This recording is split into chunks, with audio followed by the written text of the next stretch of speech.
Hey, Hawkeye fans! Chad Leistikow of the Des Moines Register, Tyler Tachman of the Des Moines Register, here with our weekly 4 p.m. Tuesday podcast to give you kind of the updates from Iowa football news conferences, kind of a couple days removed from whatever the previous game was.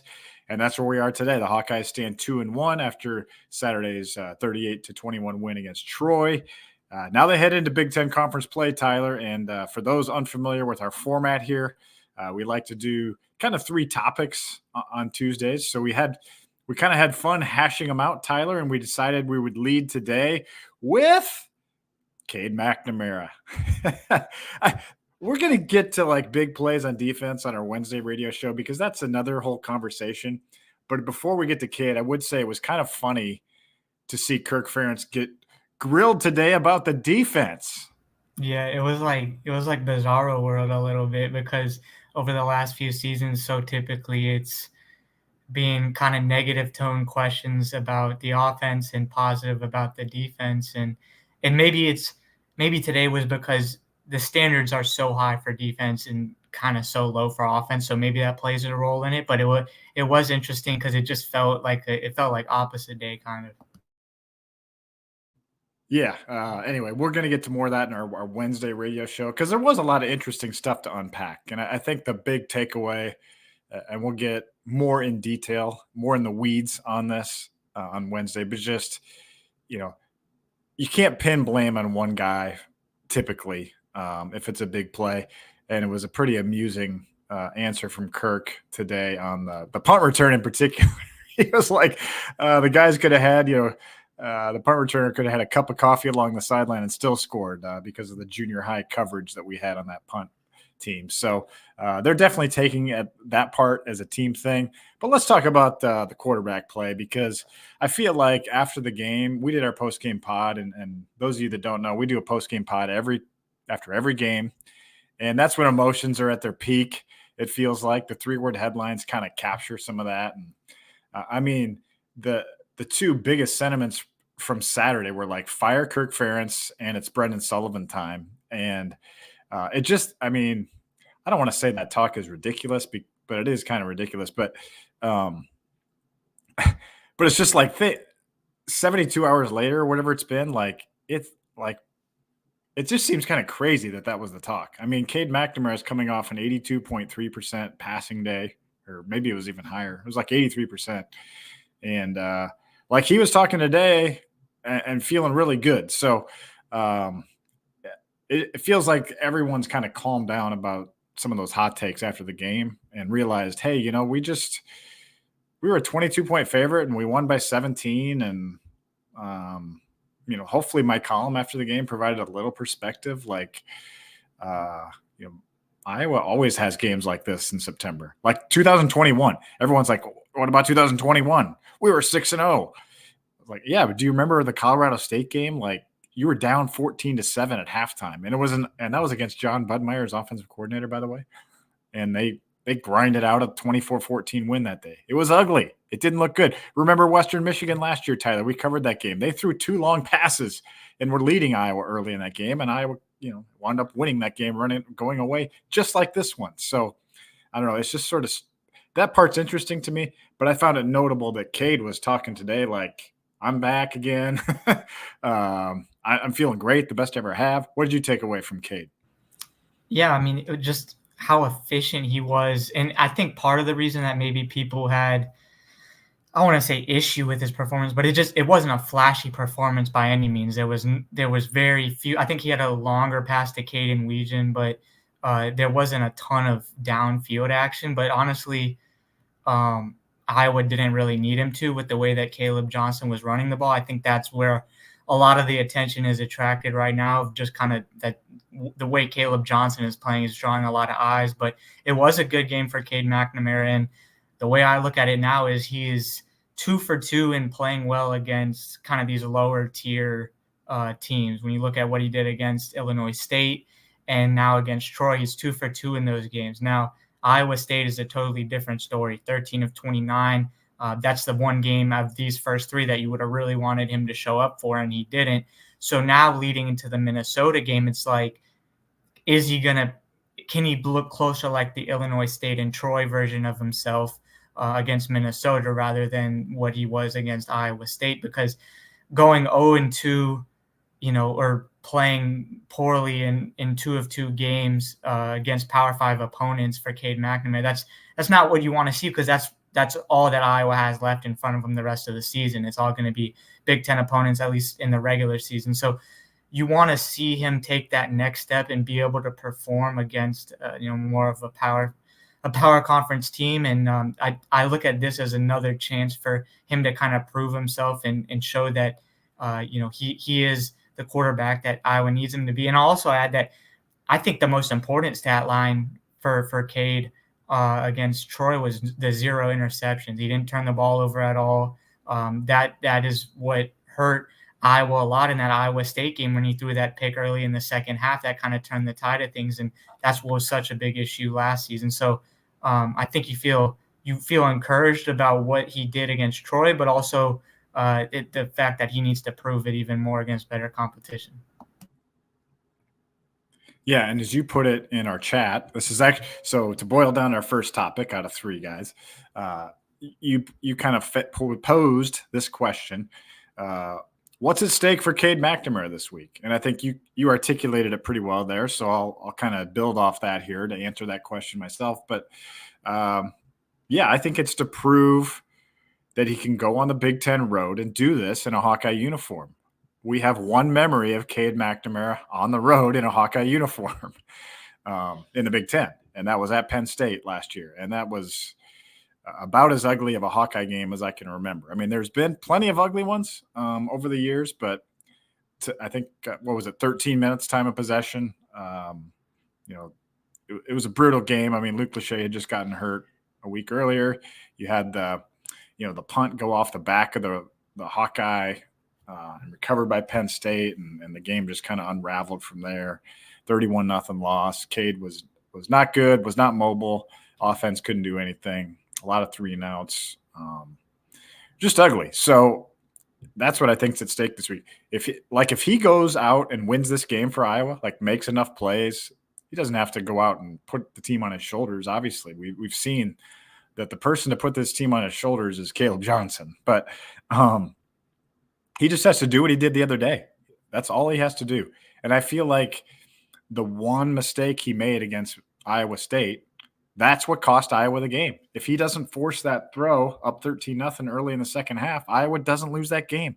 And we're talking about a 3-0 Hawkeye team, and there's not maybe as much angst about Cade McNamara. So I think that's what's at stake this week, is kind of going into the bye week with a win, which I believe is a must-win for this season. And it's not going to be easy. Iowa's only a 2.5-point favorite, and Minnesota beat Iowa last year. So this is – how do you think he's going to fare? I mean, that's the $1 million question. I wish if I had the answer to that. Anyways, but I mean, I think he's prepared for the stage. It feels like, Kirk Ferentz has talked about he just needs experience. It's going to take him time to get through the peaks and valleys. You hope that is behind him at this point, that he is rounding into the form of being the quarterback that Iowa needs him to be. Now, the thing that I look at also is Caleb Johnson has been so good, and we know that he's best running back in the nation right now. If I was an opposing defensive coordinator, I'm throwing the kitchen sink at trying to stop Caleb Johnson. I'm bringing down safeties. I'm saying, make Cade McNamara beat me. And at a certain point, Cade is going to have to make probably more downfield throws. He's going to have to make some big plays. And I'm interested to see whether he can prove he can do that, because against Iowa State, that wasn't the case. Against the Big Ten defenses, the defenses that he's going to see the rest of the season, can he do that? Because all of a sudden, if he can't, it's just going to become a one-dimensional offense, which maybe calling last season a one-dimensional offense might even be a little bit of a stretch, because at times it wasn't even that. But when Leishon Williams was running well, that's where Iowa's offense got its juice from. But the fact was, Deacon Hill couldn't make a defense pay for loading the box. Now, can Cade do that? It's a great, I mean, for a quarterback, that's just such a great great opportunity, a window of opportunity when you have a running back like Caleb Johnson, because he's going to attract so much attention. So now it's about building off of that. Can Iowa move forward and be able to create a more cohesive, well-rounded offense? Because Tim Lester's talked about we have to run the ball first. Well, Iowa's running the ball now. Now it has to build the layers beyond that. Yeah, well stated. And that's what Iowa State did in the second half against Cade, and he did not perform well in those situations. So this is a good chance to put that learning experience into play here. And like you said, what they're doing in the run game right now is phenomenal. I mean, tied for the national lead in 30-plus runs. And some of those were against Iowa State. So they're doing this against everybody. And so like you said, can Cade make them pay? I like that. I think that's maybe the storyline this week to beating Minnesota. Let's get into our second topic, which kind of builds on the first topic today, Tyler. We like to do 10 minutes per topic, which is what's next for the evolution of the Tim Lester offense. We saw against Troy the introduction of the red zone, or inside the 10 zone, we'll see, package for Brendan Sullivan, which was extremely effective. Obviously, very small sample size, only 4 snaps for Brendan, but turned into 14 points, so very productive.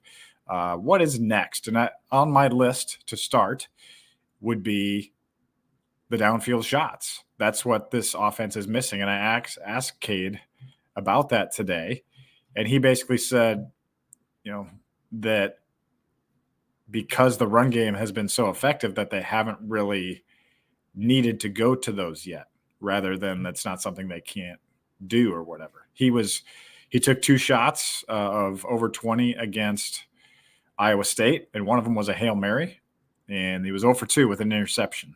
And, that's the other one was Caleb Brown, and obviously that was underthrown. So I think that's the next step for this offense, to connect on something like that. And how huge would that be, Tyler, if in the first quarter on Saturday, Cade shows he can hit that deep shot?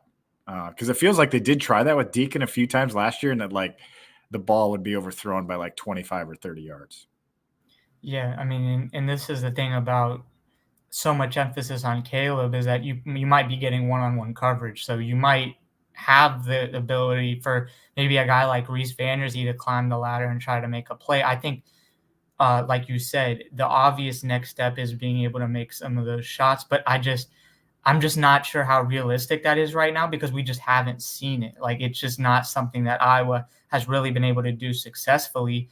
Something else that I think could be another wrinkle is we haven't seen a ton of screen passes, and that's something that you asked Liddell Betts about, and in his availability with us, and that's a wrinkle in Tim Lester's offense that we just haven't seen a lot of. But I'm curious to see if that's something Iowa can add in, especially when, if you have extra guys trying to, get in the backfield to stop Caleb Johnson, that could potentially open up, some screen plays. And the other one too is getting Luke Lachey the ball more. I think arguably outside of Caleb Johnson, he might be Iowa's best offensive player, and didn't have a catch against Iowa State. Pretty quiet day as well against Troy. You look at the success that guys and successful tight ends in the NFL have when they're playing at their best. Jimmy Graham, Rob Gronkowski, they're so good in the red zone. I think that's where Iowa can really utilize Luke Lachey, especially because of the red zone struggles against Iowa State. But I think trying to target Luke Lachey in the red zone, I just think that's the sweet spot for him, and really trying to make a concerted effort of a guy that has a big body, a big catch radius, and good hands of being able to utilize him, if nothing else, down in the red zone. I just sent a text to the text group while you were talking, Tyler. So in case you're in the text group, you're going to see it. And I took a little shot at you there. So enjoy. Oh, you did? What did you say? No, I'm just kidding. I said, while Tyler is rambling on and on and on, here's my column, and I had plenty of time to type several sentences. No, I'm just kidding. No, I was listening, and Luke Lachey was a topic today, and he's got 3 catches for 25 yards over the last 2 games. That's crazy that there's not that kind of production. Someone sent me his over/under receiving total for the Iowa State game. I was like 40, I think, something like that. And I was like, that's crazy. That seems so low. Like I felt like Luke Lachey would be like in the 7-catch, 70-yard type of average this season. And he's still under 100 yards for the season. 9 catches, 88 yards, I believe. So, yeah, what's the deal there? And obviously Iowa State did a really good job with their 3 safeties. Their safeties were better than I realized going into that game. So they did an excellent job shutting him down. And I do think that was a big reason why the passing game stalled a lot in that game, because I think they were counting on, because of those linebacker injuries, some more Lachey opportunities to open up. They didn't. And, other guys just weren't able to step up in that game after the early showing from Jacob Gill. So asked Luke about it today. Of course, he's going to say, like, I don't care about stats or whatnot, but I do feel like that it is a concern. It is something where, if you've got, let's say you're the Minnesota Vikings and you've got Justin Jefferson, you're going to want to throw him the ball even if he's double covered. Like, you want that guy, you want your best receiving weapon, involved in the game plan, and somebody that the defense continues to have to worry about. I rewatched the Troy game, and I basically saw Lachey blocking for 3 hours.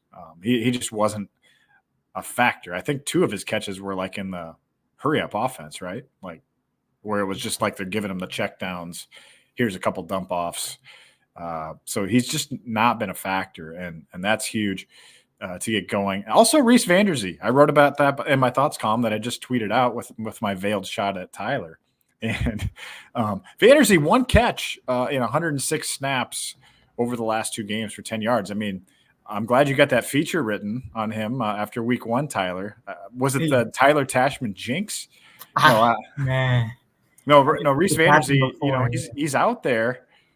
He's out there on the field, and they still trust him. I asked Jacob Gill about him today. Said he's working hard, and when you work hard, the ball's going to find you eventually. I'm curious to see. I'd like to see this week. That would be another evolution in this offense, to answer our question, is like get Vanderzee and Lachey back in the fold here, and then you've got something cooking. I think for both of them, it's like a good indication of, one, Luke Lachey, he actually played less football than Cade McNamara did last season. Like, this is a guy that's coming off of a major injury. He hasn't been just in that rhythm of playing games in a while. So I think that's one thing just to take into consideration. And the other thing with Reese Vanderzee is he's a true freshman, I think that first game really popped out, and it was just quite a quick emergence. But the last couple of games have been a reminder that he is also just a true freshman, and there's still plenty of room for him to grow. But I think that the good thing about this is maybe you don't need Luke Lachey to produce as much, because you've gotten a guy like Jacob Gill going. I think that's you've been maybe so reliant on tight ends the last few seasons because there's been that lack of wide receiver production, but you have gotten some of that from that wide receiver group this season. And through 3 games, I don't think it's fair to make just like sweeping conclusions yet, but I do think that, credit to John Budmeyer, and there was skepticism, when he was hired, but that position group, I think, has been a pleasant surprise. It's made strides in the right direction given what the state has been in the last few seasons, and it kind of mirrors what Kirk Ferentz said before the season, which he was cautiously optimistic about that group. And it is a young group, it is a growing group, but I think there's been enough flashes and enough production through 3 games that you feel pretty good about where that receiving group's at right now. As far as next steps for the offense, what's next for the Brendan Sullivan package? Tom Kakert asked today, I think it was like the first question, could we see Brendan Sullivan in on 4th and short, 3rd and short? I would think he'd be part of 2-point conversions going forward. Obviously, I was 0 for 2 in those with Cade so far. But what do you think? Kirk sort of said, we'll see. Not in the plans now on 3rd and 4th and short, but obviously he's not going to say, yeah, we're putting him out there on 4th and 1. Get ready, Minnesota. That'd be silly to say, but one of the reasons we ask the questions is just to to understand if the head coach or staff has thought about it. And clearly it's something they've at least thought about and discussed. A we'll see to me is truly that, a we'll see. And I think it will be smart. I mean, I do think we saw how brutal that 4th and inches play was the other day. And I wrote about that too in my thoughts column. I got answers for you guys on what Cade was looking at on that rollout on 3rd down and what happened on 4th down.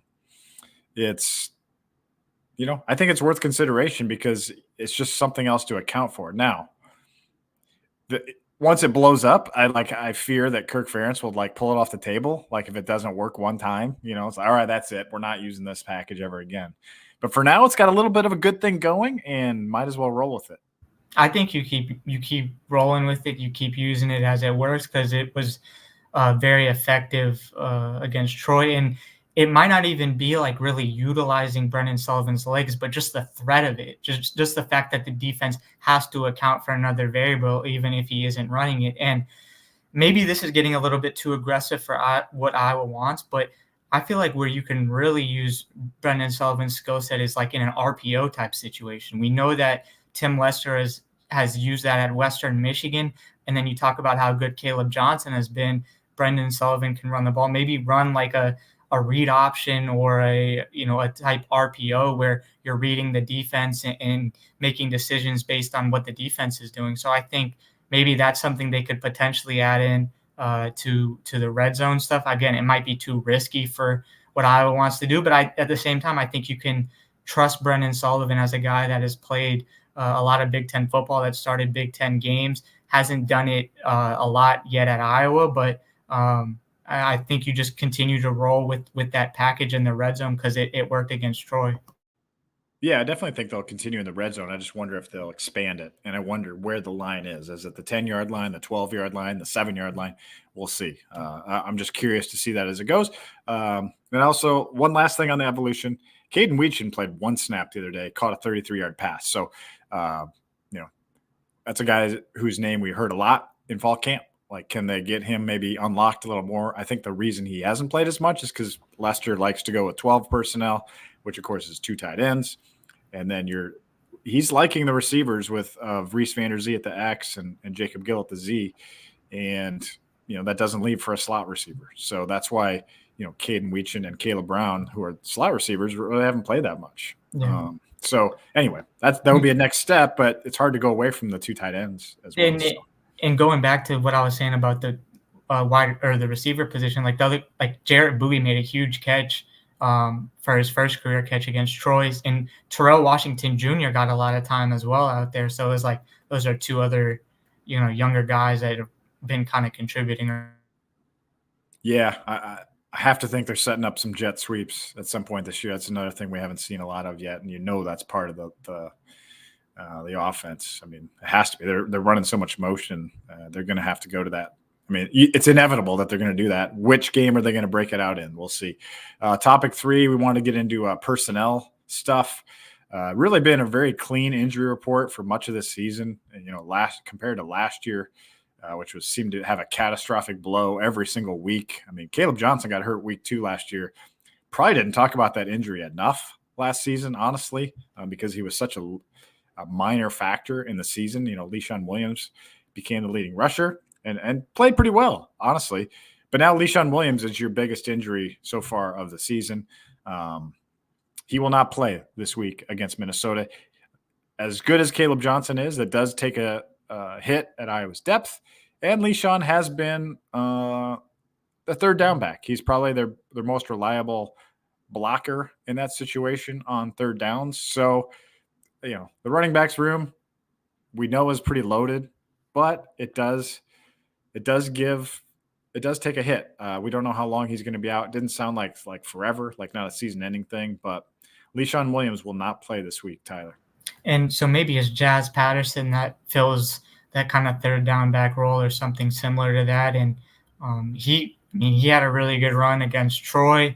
We've seen kind of flashes of what he can do, and he had that game against Iowa State last season. But he's also a really good pass blocker. In that Iowa State game, that one block that comes to mind where he just basically just spun around. Like, I don't even know how he did it, but he basically blocked two guys at the same time, like bowling pins. But so maybe he fills into that role. I think, he's not as experienced as Leishon, but you still feel okay with what he can bring. And then, Kamari Moulton to continue to be in the mix. So I think either way, you probably still expect a really heavy dose of Caleb Johnson. But yeah, and then we didn't even hear about Seth Anderson today. We didn't even ask, but I mean, he hasn't been active first 3 games, so I guess just kind of draw conclusions there from what you have. Yeah, I mean, that's not one that if he is back this week, I can't imagine he's going to play a ton. So might as well probably take him through the bye week. I wouldn't expect him to play just based. Ferentz didn't bring him up, but yeah, that's pretty much it for injuries. Personnel-wise, it will be interesting, Tyler, to see what happens at cornerback this week. Cornerback. TJ Hall is listed as the number 1 corner opposite Jamari Harris. Obviously, we saw Deshaun Lee kind of as that third guy. Harris went out a couple series with what looked like they were like rubbing his hip area. He said he was fine after the game. But something to note that he's maybe not 100%. Jamari played 39 snaps. TJ played 43 snaps, most of any cornerback. Deshaun Lee did get 16. John Nestor, we thought was going to maybe be the starter. He did not play other than on special teams, made a huge special teams play. But anyway, kind of curious. I did ask Kirk about that today. He kind of really didn't give a very good answer on it, honestly. I kind of wanted him to say, yeah, TJ's our starter. He did not say that, but he is listed on the depth chart as a starter. So curious to see how it plays out this Saturday. Yeah, it seems like they trust everyone there. Nestor doesn't have the game experience that Deshaun Lee has, and now that TJ Hall has gained a little bit. And then also at safety, right, because Cohen Entringer came in for Xavier Wampa when he allowed that big touchdown against Iowa State, but then Xavier Wampa started against Troy. So, Iowa has the pieces to mix and match if it wants. Like, it has the depth to do that and to make changes. I'm curious to see I don't know, is these first 2 games where Iowa has allowed a lot of explosive touchdowns, passing touchdowns, is that just a smoke screen for a defense that is going to end up just being elite, and this is kind of just a blip on the radar, or is this actually going to be more of a concerning trend? Because I don't know. Giving up 2 60-plus yard touchdowns to Troy is like it makes you wonder what Ohio State might do, or a team with a real lethal passing game. So that's something that they definitely need to get addressed in short order. Yeah, when I rewatched I guess we can talk about. I keep saying we're going to talk about this Wednesday, but you know what? I'm going to table that. I'll talk about it on the Wednesday show. I'm not going to fall into that rabbit hole. As far as cornerbacks go, I'm going to guess that TJ Hall is out there as the starter on Saturday. I would say that's an educated guess. But I would say there's probably some competition in practice this week, no question. Kind of heard Nestor might be dealing with a small injury, so potentially that's holding him back a little. Kirk, again, did not answer anything like that, but something to watch. He obviously is on special teams. But, from what we know, that second TD was not really Hall's fault. It was just communication. We both asked Quinn Schulte that today, and he was, really didn't have much to say. Let's put it that way about that. Sounded like miscommunication. So, again, both those touchdowns were not solely TJ's fault. The first one was. Kirk Ferentz even said that today. But they kept going back to him. So that'd be my guess, that they liked him enough, what he's done.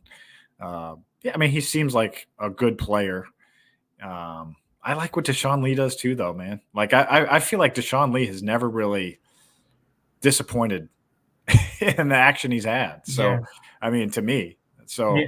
I would be fine with him out there. I was going to say, it didn't feel like Deshaun Lee made any, major mistakes when he was out there. Like, he was a low mistake guy. There wasn't any or maybe in the Nebraska game at some point. But for the most part, it just felt like he's steady, and so I'm not opposed to having him out there. And again, I think Nestor probably out of those three has the highest ceiling, has like the most potential, but he's still just in his second year in the program. He doesn't have that game experience. So I don't know.